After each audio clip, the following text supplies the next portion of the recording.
Hello and welcome back to Mate's Tottenham Blog and to this evening's transfer roundup where we have updates on over a dozen players, and we will also be going through an in-depth analysis of new Tottenham transfer target Maxence Lacroix. I hope I'm pronouncing that right. I'm not French, so I may not be, but we're going to go through an in-depth analysis of him. We also have updates on Takahiro Tomiyasu, Jules Kounde, Gareth Bale, Frank Kezia, Miralem Pjanic, Marcel Sabitzer, Youssef Nesiri, Pierluigi Gallini, Mert Mulder, a new striker, Harry Kane, Harry Winks, Moussa Sissoko and Troy Parrott. It's going to be an action-packed show with a lot of info to get through from journalists and of course that analysis as well. If you do want to get your transfer questions in, you can do that either in the live chat, use a super chat to guarantee it's read out, or on Twitter using hashtag AskMattHayes. I'll be following everybody back tonight who does use that hashtag, so please go ahead and get your questions in there, and I'll be looking at them at the end of the show. Do make sure to subscribe to the channel as well if you are new, for more content like this throughout the summer, plus another exclusive interview coming up with Fabrizio Romano before the end of the transfer window. If you want to become a channel member, you can hit that join button down below. I will be, as always, posting my notes from the analysis of Lacroix in the members only community feed tonight, so make sure to hit that join button if you want access to all of those throughout the summer transfer window. We've got a few channel regulars in here. We got channel members and Christopher W, Shauna Blaney, Stuart as well. Good to see you all in here. Killian Kenny, how are you? I'm good. Killian, how are you getting on? We got the usuals, Flamethrower, Hoiberg the General, Leith, Victor, Anthony, Harjan, Jay as well, all in the live chat. So look, let's dive straight into things. Let's dive straight into it. Maxence Lacroix is a Wolfsburg centre-back who is a Tottenham transfer target this summer, and that is according to Fabrizio Romano. Gianluca Di Marzio has also said that Fabio Paratici is interested in bringing the 21-year-old Wolfsburg defender to Tottenham this summer. Now, one thing that I feel we do need to take note of, and it's something that will lead to huge pinches of salt being taken in every transfer rumour that we see this summer, no matter what stage of the negotiations it is at, because Fabrizio Romano has said Fabio Paratici's strategy in the transfer market this summer is to negotiate for multiple players in the same position before choosing the best signing. So we're seeing a lot of links to centre-backs right now. We, of course, have this Maxence Lacroix news with Takahiro Tomiyasu, who were apparently close to completing a deal to sign Jules Kounde, Milan Skriniar, Nikola Milenkovic, and loads of other names that I'm probably not even thinking of right now. But they do need to be taken with a pinch of salt. As Romano says, our strategy is to negotiate for a load of players and then pick the best one at the end of all that. Kieran McDonald says, Matty Hayes, that Brian Daigle chant is catching on. Love to see it. Haitham Al-Batashi, good to see you in the live chat as well. Wayne Bond is saying linked with more players even though we apparently don't have any money. Well, look, that is what Spurs do. That is what Spurs are. But let's dive into it. Let's take a look at who Maxence Lacroix is and who Spurs could potentially be negotiating to try and bring into the club this summer. He is, of course, as I mentioned, a 21-year-old centre-back for Wolfsburg, and he's from France, yet to make his debut for the national team. He helped Wolfsburg back into the Champions League for the first time in 6 years, finishing fourth in the Bundesliga last season, partnering John Brooks in a back four that conceded just 37 goals throughout the Bundesliga season in 34 games, the second best defensive record in the league, behind only RB Leipzig, who conceded 32. At just 21, he made 30 league appearances, 29 of which were from the start, registering a goal and assist. But despite not yet having his first cap for the French national team, he has earned 12 caps at various youth levels, which, look, you can look at that in the face of it and say, well, it's bad, he hasn't got his first national call-up yet. But you have to remember as well, even Aymeric Laporte recently had to switch allegiance to the Spanish national team in order to get some international game time. And the players that are in that team, you have Rafael Varane and President Kimpembe being the starting players. You also have the likes of Jules Kounde, Clement Langley and Hernandez as well. So there's a lot of competition in that French team for centre-backs. And it's no criticism and it's no bad sign on Lacroix that he hasn't yet been able to make it into that team. But he started his professional career, I think it was in 2017, in Sochaux in France with their second team before eventually moving up to their first team in 2019. And last year in 2020, he moved to the Bundesliga side Wolfsburg for £4.5 million. BreakingTheLines.com did a fantastic analysis of him, and as they seem to do with every player that Spurs are actually linked to, they have those ones there in the past. And they were kind of talking on his defensive style and his attributes, and they said Lacroix has a clear defensive style, being the aggressor in the Wolfsburg backline, as he will often step out of the defensive line and look to try and intercept the ball when opposition midfielders are progressing or the forwards are dropping between the lines to receive. This is complementary to the style which Brooks has, John Brooks, his centre-back partner, where he is more conservative and tries to read the game instead due to his higher game knowledge but lower recovery speed. While Brooks looks to drop and sweep him behind, Lacroix is aggressive and attempts to stop the attack at the source most of the time. So he's very much the aggressor in that Wolfsburg defence. You know, he's not going to sit there and wait for attacks to develop. He'll play almost as kind of a combination between a centre back and a central defensive midfielder, and that he'll step up, he'll follow those attackers. I think it's something we've seen quite a bit in the Chelsea side since Thomas Tuchel took over. It's really, really brave. They did it 3 times against Manchester City, which led to 3 victories against them, where that centre back is really willing to follow that striker in between the lines to to stop him from turning if he does pick up the possession, or to try and cut off those passing lanes, which you don't often see from a centre back, because if it goes wrong, it can leave a lot of space exposed behind him. And we will talk about his weaknesses as the show goes on. Steve, good to see in the live chat saying hit the like button, everyone, which will help push the stream out to a much wider audience. It absolutely will. Please do hit that like button. We're on 41 with nearly 200 people watching, so let's get that up to 75 as quickly as we can. So yeah, look, there are weaknesses in Lacroix's game, which we will touch on. But first of all, I do want to focus on the strengths. Kevin says, Matt, your analysis of potential transfers is class. Keep up the good work, mate. Thank you, Kevin. I appreciate that. Thank you for the support on the channel. And with the aggressive nature of Lacroix's defensive style and the aggressive nature in which he conducts himself on the pitch, his stats are a bit inflated in certain areas, but in others they are a bit concerning as well. So he has 1.6 tackles completed per 90 in the Bundesliga last season out of 2.3 tackles attempted. So he loses 0.7 of his tackles in every game, which it's 1.6 completed. It's not the best in the world. I think it's a bit higher than Jules Kounde and actually a bit lower than Takehiro Tomiyasu. But I would have to compare him more to Kounde because playing in a similar position in that central role. If you're out in the wing for Tomiyasu as he plays right back, I think 17 of his 31 games last season, he's going to be facing more players kind of dribbling, trying to take him on. So in comparison to Jules Kounde, it is a very, very high number. 2.2 interceptions per 90 and 4.5 clearances per 90, really high numbers for Lacroix. His recovery pace is something that really comes into consideration when you see that he's 0.7 shots blocked per 90 minutes. And interestingly, he actually wins more fouls than he concedes, which I don't think I've ever seen in an analysis of a centre-back. He wins 0.9 fouls per game, conceding just 0.8, so it's not much of a difference, but he still wins more fouls than he loses, which is an interesting kind of way for a central defender to be. One thing I was looking at in that breaking the lines analysis is not only the amount of time he will pressure a midfielder in possession, or like I said, following out the attacker if he does come in between the lines to pick up that possession, which, can I just add, is a very, very dangerous position in the Premier League. If you look at the kind of best playmakers, the best midfielders in the Premier League, they are players who come into that space between the lines, into the half space, and pick up possession. Christian Eriksen thrived at it, David Silva, Kevin De Bruyne, even what Harry Kane has been doing in the last year. It's picking up that space between the line, and you never quite know whose job it is. Is it going to be that central defender to track him out, or a holding midfielder to drop in and pick up that space, which could allow an overload in the middle of the park?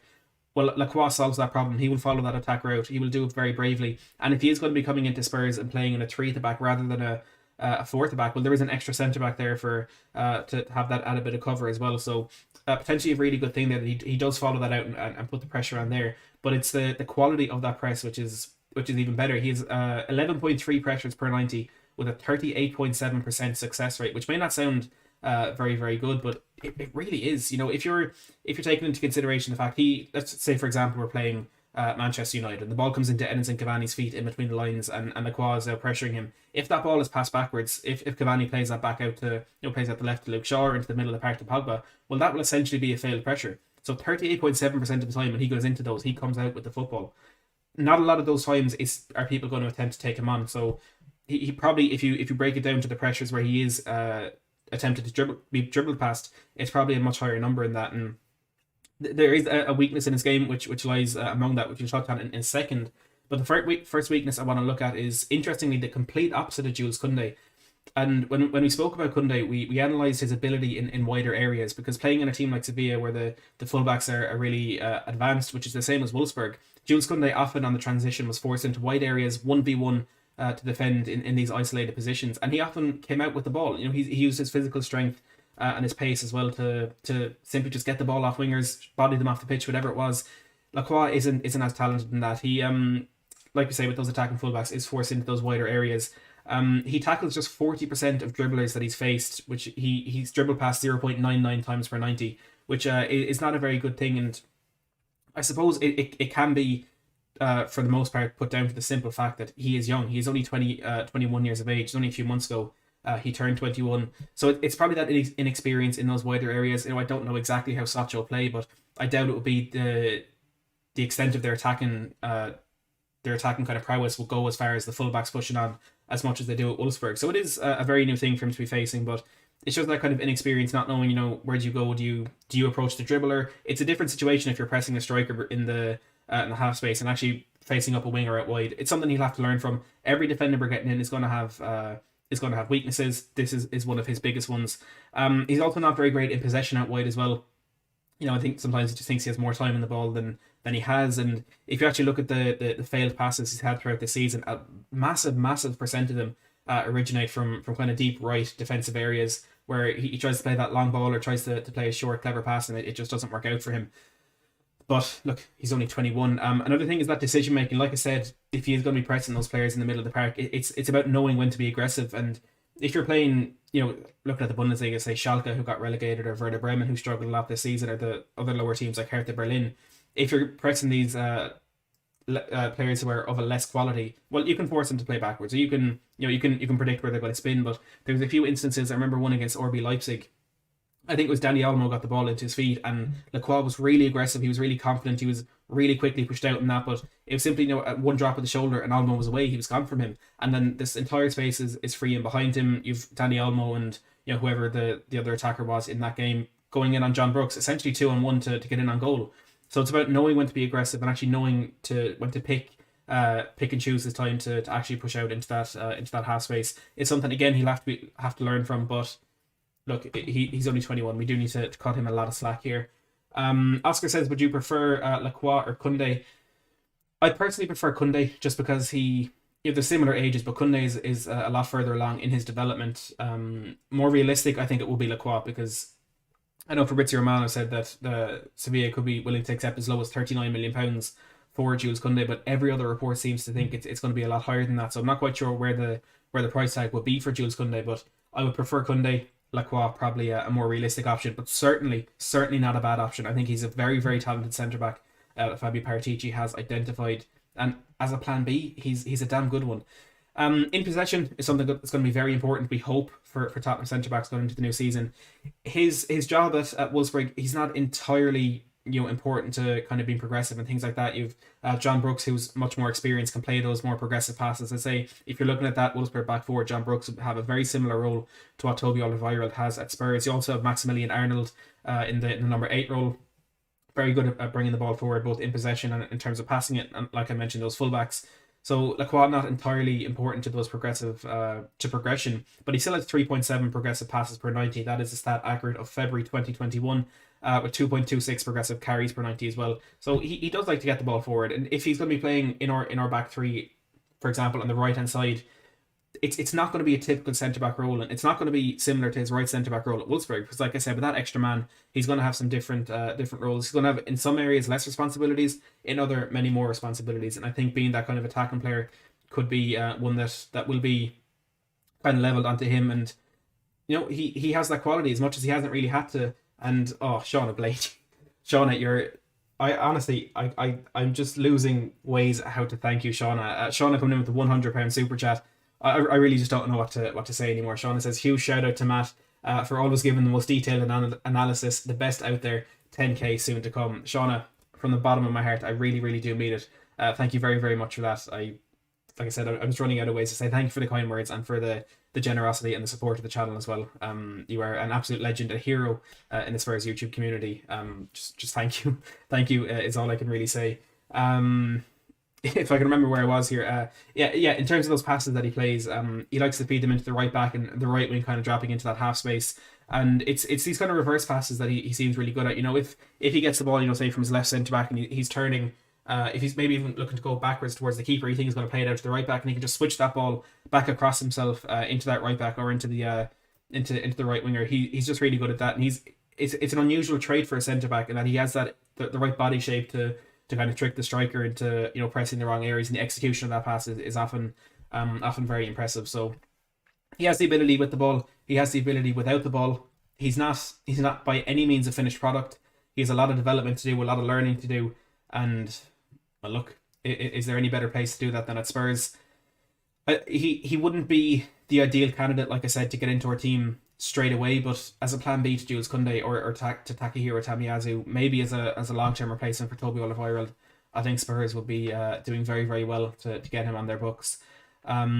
his value, which I thought I had recorded here as per Transfermarkt. I think it's actually in the graphic beside me. It's about £24 million, I think it is.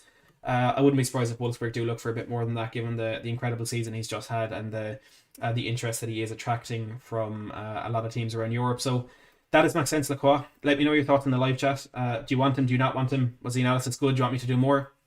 Like I said, for all channel members, I will be uploading my notes of this analysis to the members only community feed, so make sure to keep an eye out for that. That'll be going up there at 8 o'clock in about 14 minutes. And if you do want access to those, hit that join button and everything will be explained for you there.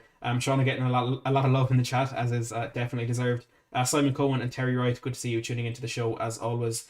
Let's move on to some transfer updates, some simple news headlines. The latest on Takehiro Tomiyasu. He is not yet a Spurs player. Hoiberg General asking for news on Milenkovic. We'll bring that in a quick second.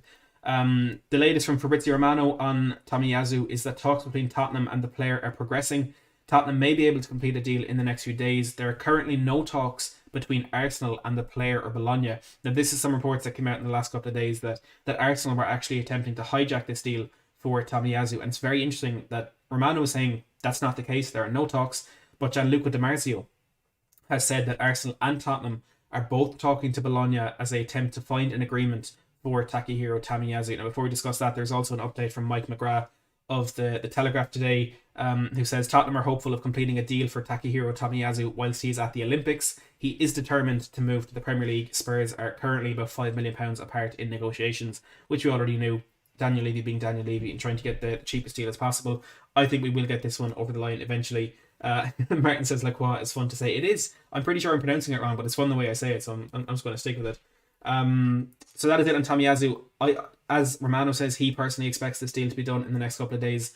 I think it is only a matter of time before we get this one over the line. The sooner the better, of course, because you want him in there in pre-season, which he's already missed the initial date for that one. But I think we would like to get this deal done and play him anywhere across that defence, because he is capable of playing anywhere across that defence. The latest on Jules Kounde, El Demarc I think they're from Spain, has said that Tottenham have a fight in their hands to convince Sevilla defender Jules Kounde to join the club, as he considers them a, quote, second-tier team. Fabrizio Romano is saying that Kounde is still on the list. We are still in contact with his agents, and we've made an inquiry to understand the asking price for the defender. And I think that the answer Sevilla give to that will be the decisive factor in Tottenham's pursuit of the player. If he has not already decided that he won't be moving to Spurs, as El Demarc say, he considers us a second-tier team. You know, you can take that as an insult, you can take that as a criticism. I take it as fact. We're in the Europa Conference League, we just finished 7th. We're in free fall, could potentially lose our best player this summer. I don't think we will, but to a player like Jules Kounde, who to some extent can really have the pick of teams across Europe this summer, provided Sevilla don't ask for an exorbitant fee, I think he's probably right to consider us a second-tier team, and that is where my initial worries in this deal in ever getting done did lie. There's a question there a minute ago about Nikola Milenkovic. Calcio Mercato have reported in the last maybe half an hour or so that he is actually willing to extend his contract with Fiorentina amid interest from West Ham and Tottenham. There's, I think, 12 months left in his deal, which is why he's been heavily linked with other teams, and the asking price has been reduced, but he could actually sign a new contract at Fiorentina, so I'm not really sure where that one is going to go in the coming days and coming weeks, but I wouldn't expect him to be a Spurs player come the 1st of September. And other potential signings, which probably won't happen, which I think is going to be the general theme of the Tottenham Hotspur Transfer Talk series. Fabrizio Romano and Gareth Bale. Gareth Bale wants to complete his current contract and is waiting to decide on his future at Real Madrid. So, as seems to be the case with Gareth Bale for the last 6 months, every second report you read about him is suggesting that he's about to retire. Again, the Gareth Bale camp have ridiculed those rumours, those reports. He's not going to retire. He will see out his current contract at Real Madrid. Whether that is in Spain or on loan at another club remains to be seen, but he's waiting to decide on his future with Real Madrid. He either has met with Carlo Ancelotti in the last few days, or he will meet with Carlo Ancelotti in the coming days to discuss that. He had a fantastic relationship with the Italian during his first spell at Real Madrid, so I personally would be surprised if Gareth Bale wasn't playing for Real Madrid next season, especially as they look to take that title back off their local rivals. Ben, good to see you in the live chat. It's been a while. Frank Kezius, another player that Spurs fans are looking at. Fabrizio Romano has said he thinks Frank Kezia will sign a new contract at AC Milan, which of course massively shortens the chances of Tottenham bringing him into the club. Eurosport have said that Tottenham are exploring the possibility of signing Frank Kessie. The club have a very strong interest in the midfielder and will make a bid should he be open to move. That at the moment is up in the air. AC Milan, a brilliant start to last season, ended quite poorly, but they're a team who are definitely back on the rise. And Kessie to kind of jump out of that project, I think, would be an interesting decision. But I'm sure, obviously, he knows a lot more that's going on at that club than I do. Whether he's getting that game time, of course, could be another very, very decisive factor. But Romano seems to think he will sign a new contract if he's open to move, though Eurosport said Spurs will put a bid in. Miralem Pjanic, another name a lot of Spurs fans are talking about, and another one that Arsenal could potentially be trying to hijack from Spurs if we are even in for him in the first place. If you're to believe Fabrizio Romano, well, we're not in for him. He said Tottenham are not working on a deal for Pjanic. His wages would be a big problem in any deal. There could be an opportunity if they manage to sell some midfielders this summer. We'll have some updates on selling midfielders from Alistair Gold shortly, but essentially the situation with Miralem Pjanic is, as per a number of sources, Barcelona are in dire financial straits, which is, it's crazy to think. They need to get players off their books. They have offered contract terminations to a number of players to try and reduce that wage bill. One of them is Miralem Pjanic. However, the player refused to terminate that contract simply because he wants to find a new club before parting ways with his current employers. And Pjanic last summer was a very, very strange situation. He, if I remember correctly, swapped Juventus for Barcelona in a straight swap deal for Arthur, and as soon as he signed for Barcelona, he tested positive for COVID, suffered with that for a while, ended up making 19 appearances for Barcelona in what was a very, very disappointing season for them, but already potentially on the way out, and it could be a free one if things go Barcelona's way. But he, as of now, is refusing to end that contract. We got We Are Tottenham TV in the live chat saying it's coming home. Well, look, I still want to say to We Are Tottenham TV and to any English fans watching, congratulations on making it through to the final. I won't lie, I was hoping it wouldn't happen, but it has, and I'm sure, look, if any nation is going to celebrate it properly, I know England will be right up at the top of the list. So congrats, Ben and Sim, doing some incredible watch along, some incredible stuff at the events as well. So I hope you enjoyed the final on Sunday, but not as much as in terms of going on to win it. But good to see you in the live chat, guys. Thanks for tuning in. Now it is Sport Witness who are reporting that Arsenal are trying to hijack that Spurs move. They said Arsenal have joined Spurs in the race to sign Miralem Pjanic on loan. However, Tottenham just simply aren't in the mix for that one just yet. So one to keep an eye on if things do progress on the Barcelona side of things. But for now, I don't think there's too much to look at there. Fen says, do you guys think Tomiyasu will start for Spurs or be a rotation player? The Alistair Gold article, I think, is sort of the best indication we could really get at where that one would sit. And he said that he played on the left side of a back three. It would almost be like a back three in defense and a back four in attack, I think it was, or maybe vice versa. But just being that kind of security player for Sergio Reguilon when he bombs up and down. So I think he's good enough to start. Probably not straight into the first team 90 minutes every week from the beginning, but I think he could become a starting player for us very quickly. Another player that we've been talking about for a long time, Maxence Sabitzer. Bild have said in the last couple of days that Maxence Sabitzer could be available for €20 million as he has just 1 year left on his contract at Rasenballsport Leipzig, and I feel like I've mentioned his contract a couple of dozen times on this channel over the last year or so. But one to keep an eye on, again, when that contract runs down, the price tag drops, and Spurs known as 1 year left on contract FC with some of the players we've signed. We Are Tottenham TV says, thanks Matt, big up to you and your great analysis, 10k incoming. Thank you. It really does mean a lot coming from the legends themselves of the Spurs YouTube game, so I appreciate that, guys. Ben and Sim, whichever one of you it is.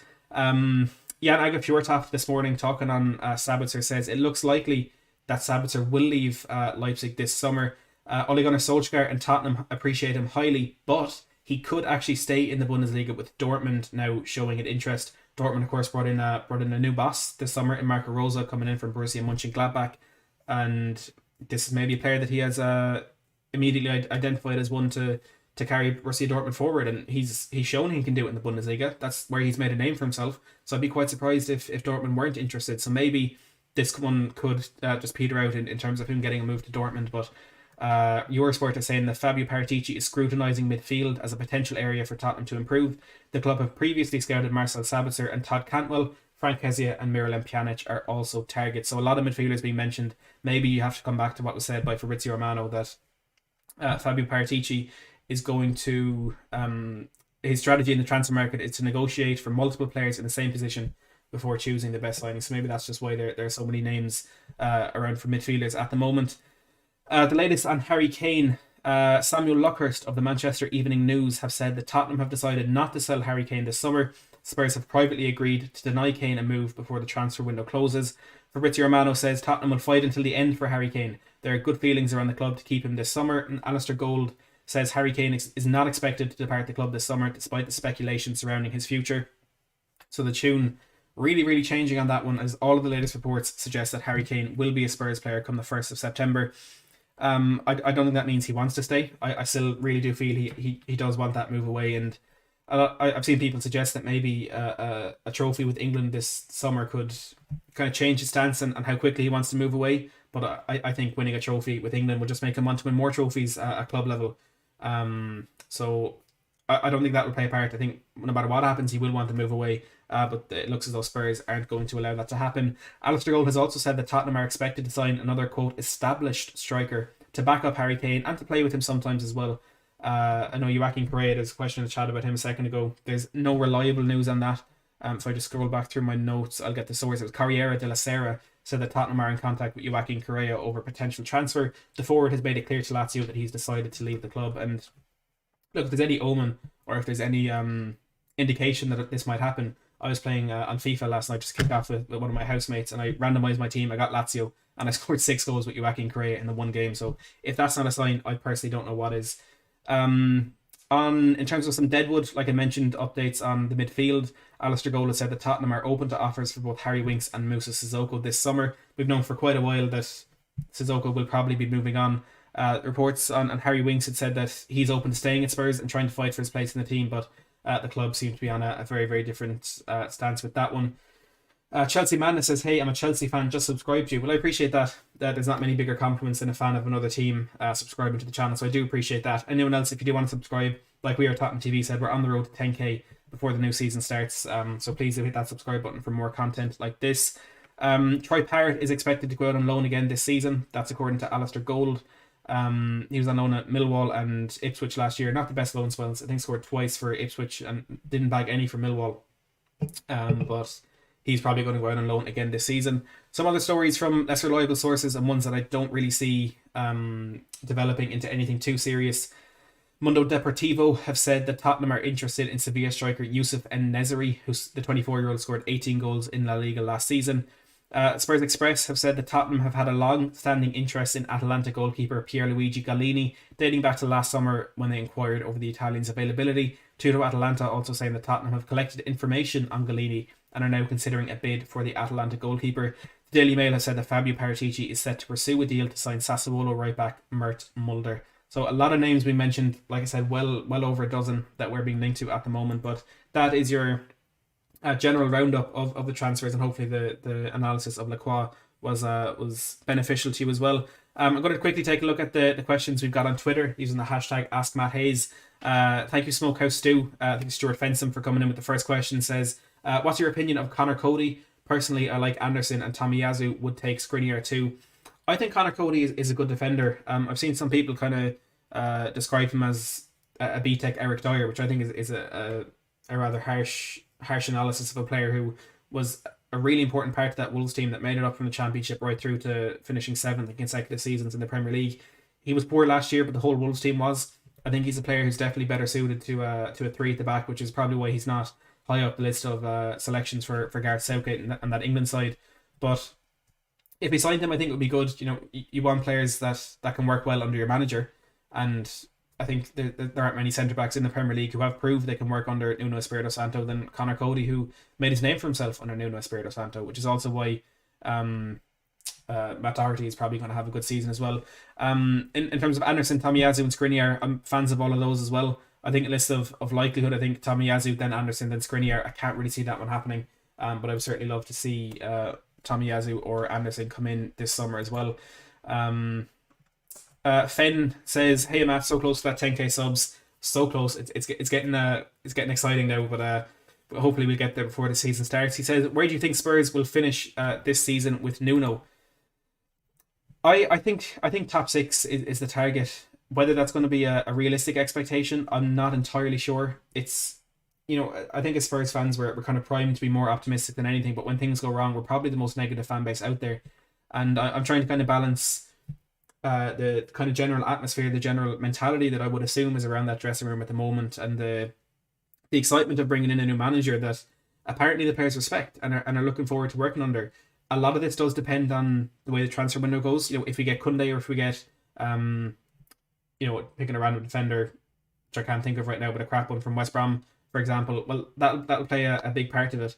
But I think top six should be the target. Like, I can see he's getting in there. I think Champions League just is too far this season. I think Chelsea, Liverpool, City, and United will have that wrapped up. Leicester maybe even competing for that. So I think top six is the way to go with that one.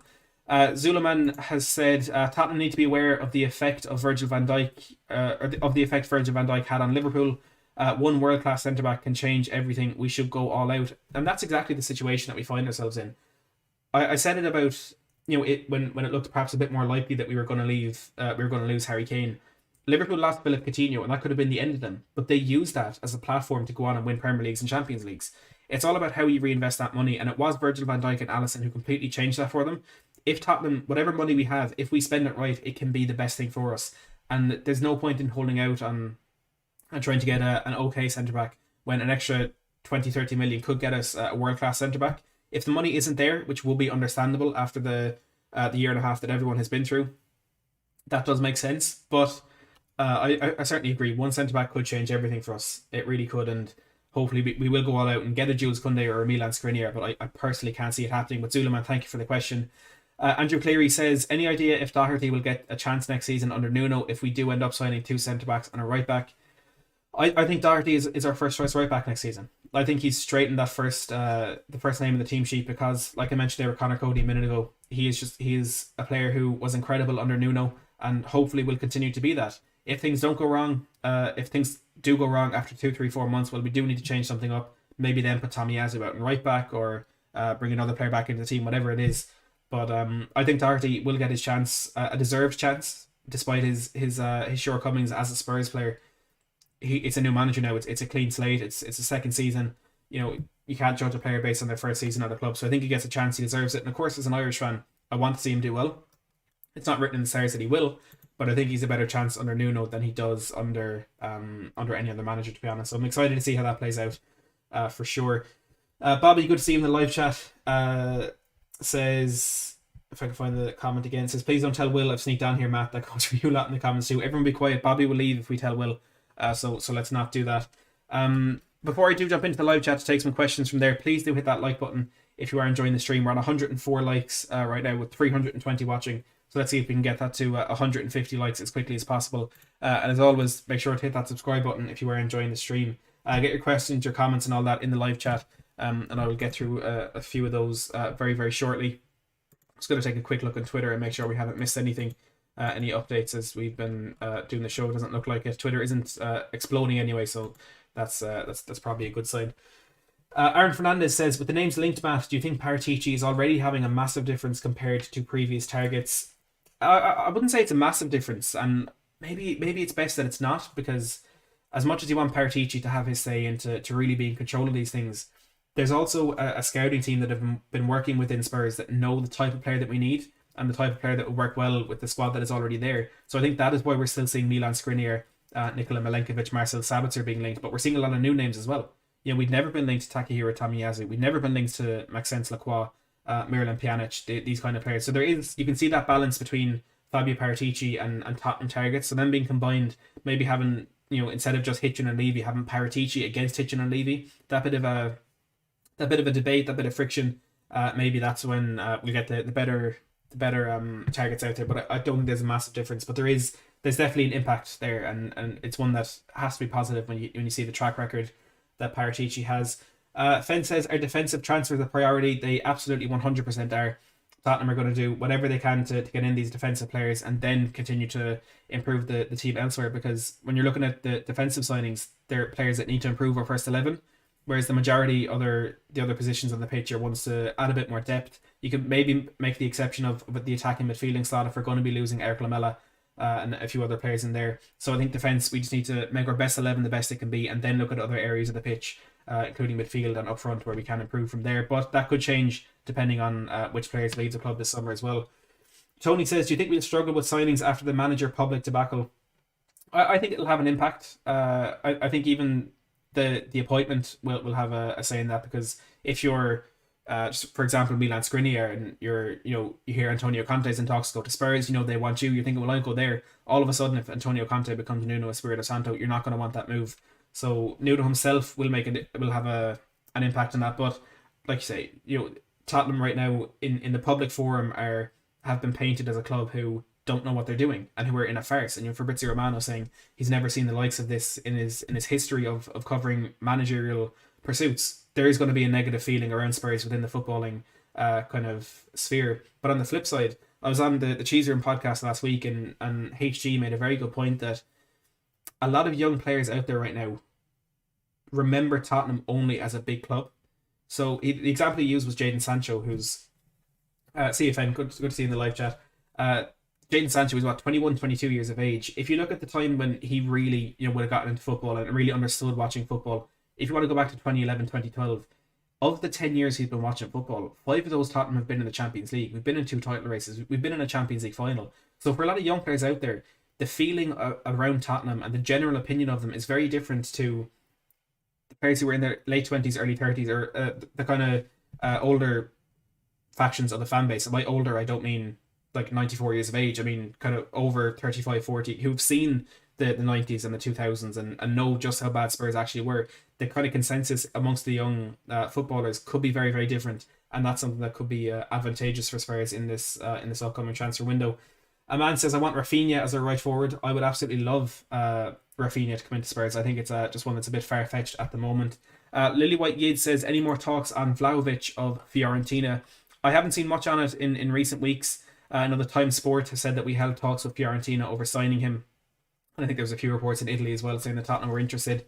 But at the moment, I don't think there's too much to the Dusan Vlahovic links. Hoiberg the General says, any news on right wing? Maybe Berardi. Berardi, I think, is the same. It's just another link that was put out there because of Fabio Paratici and because he played well in the Euros. So I don't think there's too much to read into that one. I think there will be better teams looking for Berardi. I'm personally not sure he's the right pick for Spurs. I've been very frustrated with his end product throughout the Euros, but I don't think we'll see any development there. And we do have the Cheese Room podcast in here. It says, evening, Matt. I know how bad Spurs were. A lot of people do. I spend a lot of time being told how bad we were. Let's hope the agents of these players aren't the same as that. Thanks for tuning in tonight. Whichever one of you kind gentlemen it is. Stuart said, is this just Paratici's way of keeping Tottenham in the news, thereby trying to increase our global public image and awareness? Good for the club, not so much for my nerves. Look, it's a good point, Stuart. As a director of football, he's going to try and obviously improve things on the pitch, but he's going to do his bit off the pitch as well. I personally just think it's just the way the Italians do it. You remember, I always bring back the point when Christian Eriksen went to Inter Milan. The club were doing media work around him arriving and him going for his medical, whereas in England it would be keep it on the down low as much as you possibly can until you're announcing the deal on Twitter. They do things differently over there, and there's a different culture, a different tradition around it, and that's no problem. It's new for Spurs fans, and there's no surprise to me why Fabrizio Romano and Gianluca Di Marzio are the ones coming out with these signings every single day, knowing who Spurs are interested in, because that's where they will have their contacts and all that. And of course, with George Mendes and his links to Nuno Espirito Santo and Fabio Paratici as well, there's going to be a lot in the media about Spurs signings. It is Caller from the Cheese Room podcast. Caller, thanks for tuning in. I appreciate it. Mohammed says, which player would you rather take, Ruben Neves or Pjanic? I would take Ruben Neves because he's younger, played under Nuno, and lower in wages. I personally would take Ruben Neves as well. Pjanic is an option that will either go absolutely perfectly or absolutely awfully, and the high wages, as you mentioned there, will not look very great if it does go down the route of a bad signing. I think Neves, again, about Cody, about Doherty, about Traore, whatever Wolves player you want to mention. So was it the Chelsea fan mentioning Neto there a second ago? Chelsea man is saying we should go in for Neto. They've worked under Nuno. They've done well under Nuno. Give him a chance. I'd love to see Ruben Neves come in. If I had to pick one player from Wolves to bring with the new manager, I would say Ruben Neves. So I'd definitely pick him over Pjanic. Ryan, little big man, says, hey Matty, hope all is well. What are your thoughts on Kane bringing football home? Well, look, you actually missed Ryan at the start, or about halfway through the stream. I congratulated English fans on their achievement and their accomplishment, and I wish you all the best of luck in the final. And I hope you enjoy it. I just hope the Azuri bring football Rome rather than bring football home. Thanks for tuning in. And look, if Kane wins it, it'll soften the blow somewhat, I suppose. It was good to see how happy he's been carrying his team all this way so far, but it's a consolation, but it certainly won't make it easy. Paul Anderson says Pjanic all day long over Ruben Neves. Abdul Karim says if Spurs sign Tomiyasu, then will they still look towards bringing another attacking fullback like Aarons or Mela?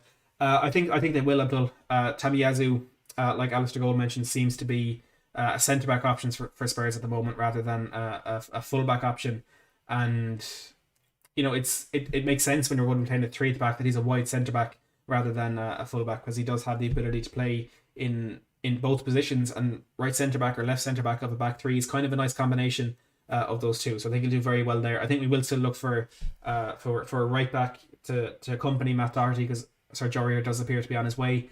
I don't think we're in dire need of bringing in a left back, because we do have Sergio Reguilon. Ben Davies still an option, not a very good one, but an option nonetheless. And of course Ryan Sessegnon coming back from loan as well. So I don't think there'll be any movement on Mela or a left back this transfer window. But that's just my personal opinion.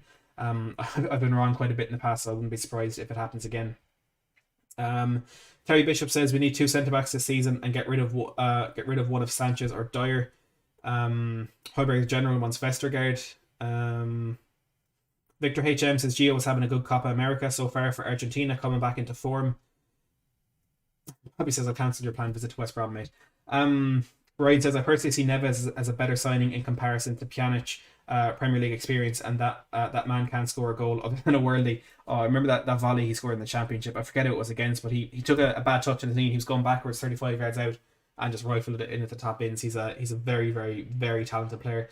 Caller says you may have covered this, but Doherty to be reborn. Absolutely. A player who made his name under Nuno Espirito Santo, he deserves a chance. And if it was any other manager, if it had been Conte, you think maybe there's a chance there with that kind of right wing back role that Conte uses so well.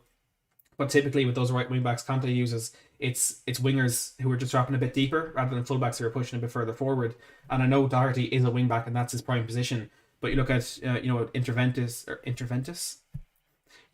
and Chelsea, or Juventus he used Juan Cuadrado. At Chelsea he used Victor Moses. Inter Milan he uses Antonio Candreva. So he likes to use a much more attacking player in that position.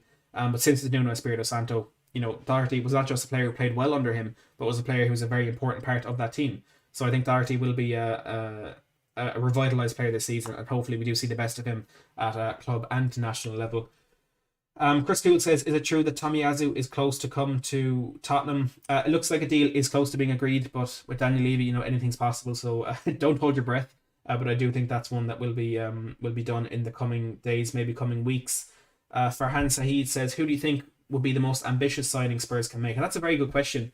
What is the pinnacle of player that we can attract to the club this summer? I think Jules Kounde is out of our reach. Miralem Pjanic, maybe, if you're looking at calibre of player and what they've achieved in their career, Pjanic could be that top level, but I really can't see Spurs making any marquee signings this summer. And I'm not entirely opposed to that, because they don't always work out. Bringing an ego into an already fractured dressing room might not be the best thing, as much as you would love the quality that player might bring. I don't think Spurs will make any huge marquee signings this summer, so maybe Pjanic is the pinnacle of what we could bring in. Etelson, good to see you in the live chat. Steve says the players leaving are important, as we keep hearing it's sell to buy going forward, and absolutely it's the players that go are going to have a massive say on who we bring in, as much as the natural needing to replace a player comes into play. It's simply the money that we're going to have. If Winks, Sissoko, Lamela, Bergwijn, Lucas Davis, whatever, just picking names out, if they all move on, there's going to be more money to bring players in. And hopefully there will be a lot of movement both ways, because we absolutely do need it after the season that we had last year. But look, it is going to be a very busy transfer window, and it's one that I'm really looking forward to covering on the channel, because I know someone said it to me about the Jules Kounde analysis when we were doing it live, that I'm just wasting my time talking about a player that Spurs aren't going to buy in. I felt the same. I felt we weren't going to buy him, but I think this is a chance for us all to really expand our knowledge of European football, especially Italian football, as we continue to be linked to a lot of players from there. But tonight the learning we did was in Germany with our analysis at the beginning of the stream of Maxence Lacroix. If anyone who did, if you didn't see that, the stream replay will be up as soon as we are done for you to check that out if you do want to learn a bit more about Maxence Lacroix A very talented player, one that I really look forward to potentially being in a Spurs jersey next season. Caller says, we agree with Matt. Marquee signings, Sissoko, Soldado, Lamela, Ndombele, all disasters. Well, I disagree with that last one. I disagree on Ndombele being a disaster. But for sure, marquee signings aren't all they're made up to be. And at a club like Spurs, maybe that's not the best way to go. As much as we would wish that it is, but we are going to wrap it up there. And don't leave just yet, because we are going to raid Will Stewart's THFC rants again, as we always do at the end of our streams. If another Spurs content creator is live, we go over and show them as much support as possible. So Will is doing his Creators Corner show at the moment. He has a few guests on. He has Jinty, the Yid Kid, and Shy from Tottenham Way. So please do go over to the link that I'm currently spamming in the chat. All 350 of you who are watching, and just go into the live chat and say Matt sent me, or Matt Hayes Raid, whatever you want to say. Do make sure to hit the like button on your way out. It really helps us on this channel push our content out to more and more people and build this community, and hopefully get to 10,000 subscribers before the season starts. We're still about 550, 600 off. So please do hit that subscribe button if you have enjoyed this. All the support on the channel is massively appreciated. But the most important thing for you to do is to hit that link in the chat, head over to Will Stewart, and let him know who sent you. Thank you to everyone for liking, subscribing, for Shauna Blaney for another incredible super chat, for everyone who asked the questions on Twitter using hashtag AskMattHayes. I appreciate it. I'm loving all the support, and hopefully we'll have some more good news in the coming streams. But for now, as always, thanks for watching.